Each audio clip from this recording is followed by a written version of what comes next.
This is Tom Bain. This is Wine, Money, and Song. If you find the content of this channel of interest, please subscribe. And if you have like-minded friends who are interested in wine, please tell them about it. And in comments, please let us know what subjects you would like us to cover and if there's wines you want us to react to. Wine collecting. Now, we have done in a previous episode wine as an investment. And you might think that it's the same thing, but let me differentiate. When you buy wine as an investment, the sole reason why you're buying the wine is to make a profit on it.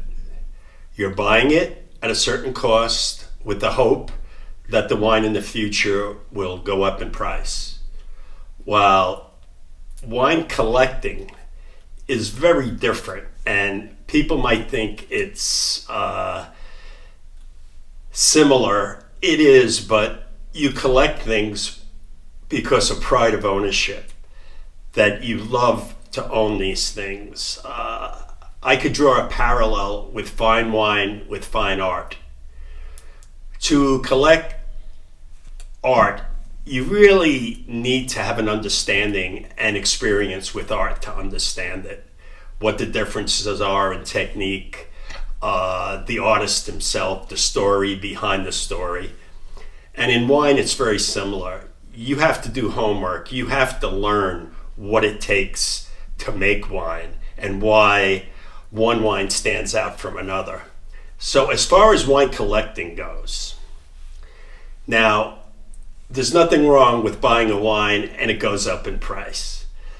No one wants to buy a depreciating asset. And in my collection history, which is nearing 40 years now, I've made a few mistakes as far as I bought wines that went down in price. But most of the time they've gone up in price. But I did it because I love the wines. And having the wines was very important to me. So first, you have to have a plan, all right? Something that my wife once said to me, you have to have a plan, you implement the plan. If the plan don't work, you have to have plan B. So first of all, when you start collecting wine, first of all, what country do you want to specialize in, or what countries do you want to buy? And then what areas of those countries? If you're collecting California wine, you're going to buy Napa, you're going to buy Sonoma. Where are you buying the wines? What appellations? If it's Bordeaux, are you going to do Right Bank, Saint-Emilion, Pomerol? Is that your specialty? Or are you going to be on the left bank, Margaux, Pauillac, Saint-Estèphe? That sort of thing. And key, I think, are the producers. Which people who make the wines?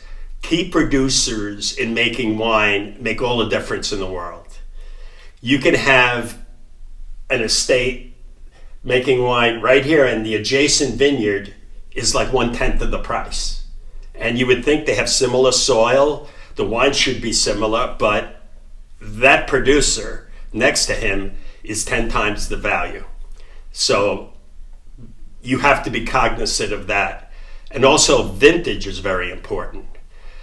When you collect wines, you want to collect really good vintages, excellent to great vintages. Now, there's nothing wrong with buying so-called off vintages. If it's really a good value, that's great.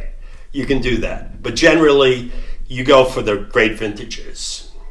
Secondly, in your plan, you have to think of storage. And you buy the wines, you have a place to put them.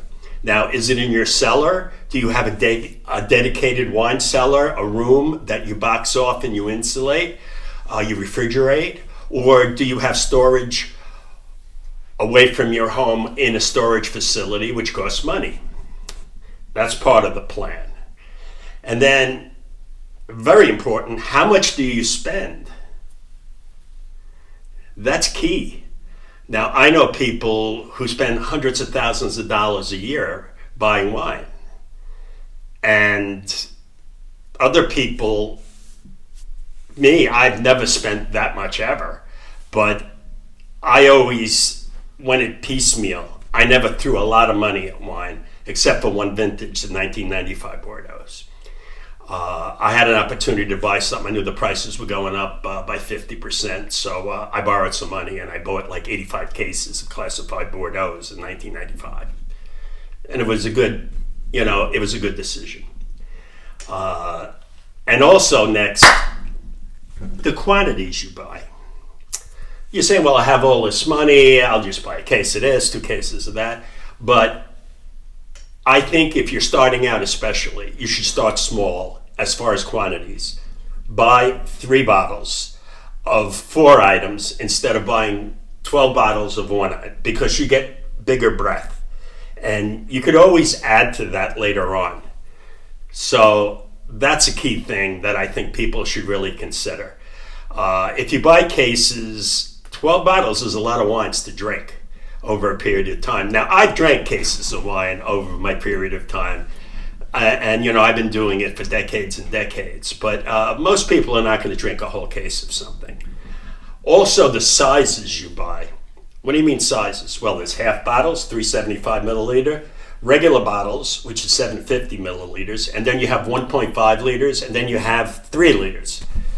So sizes are key, because if you buy outside the normal size of 750, you're going to have a special place for them, because they're not going to fit standard racks.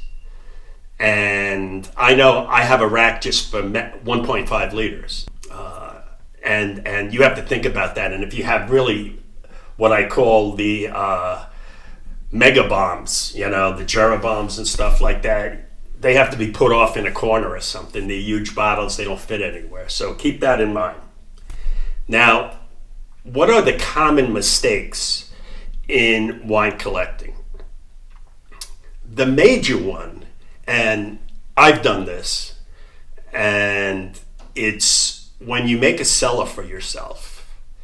People always, I shouldn't say always, 90% of the time do not make a cellar large enough to fit their collection, and they're always overstuffed with cases all over the place because they don't fit. They have to put them on the floor. When you first go into wine collecting, come up with a number. Let's say 250 cases. That's my collection. Double it, make it 500 cases, and build a cellar that's going to fit 500 cases. And if you feel the bug and get the bug, you're going to fill it up quickly. And that happened to me. I was very happy the second time. Now, I started wine collecting. I started in a spare bedroom I had when I lived on Long Island. And then I moved to Westchester County in New York. I had a big cellar, so I was able to throw everything in the cellar. Then I moved to California, and there's no cellars there, very few cellars. So I had to insulate 2 bays of garage to fit my wine cellar. And it fit well. And when I moved back east, I made sure I bought a house that had a big room that I could store all my wines. So that's a mistake. Build it twice as much as you're going to need. And one of the mistakes that people make, they buy too much of one wine or one area. I moved back from California. I looked at my cellar after I moved it, and I had like 85% Bordeaux. And if I'm supposedly some sort of a wine expert, and I only had a few cases of Burgundy, a case or 2 of Champagne, 1 or 2 cases of California. What kind of an expert is that? So I went on a run of buying Burgundies, buying Champagne, and buying California wines. Don't go too heavily. And also your taste for wine is going to change. It's going to change where all of a sudden, hey, I want to drink Spanish wines. Oh, I went to Spain and I drank the wines. Now I want to buy those wines. New Zealand, Italian. Oh, I love Barolo and Barbaresco. You have to leave room for those wines. Don't overbuy too much of one appellation. Now, I want to differentiate. You have this collection that you amassed at probably some sort of an expense, some people a great expense. Now, when you collect wines, the idea is to enjoy them. If it was fine art, you'd hang it up on the wall and you'd look at it and you'd have your friends look at it and enjoy it. With wine, you have to open the bottle and enjoy it. That is, wine collecting is buying it and you age it and then you have it, and especially with friends, you enjoy it with friends. Enjoy the wines. If you do not drink the wine, you know what that's called? Hoarding. And hoarding is a mental disability. You're buying the wines for one time in the future to enjoy. So I think I've made a plan for you. Make sure you have enough storage and know how much money you're going to spend. Know what producers, what country, what appellations you want to buy. And make sure you enjoy it. Don't put it off in the cellar and lock it up and never drink the wines. Enjoy the wines.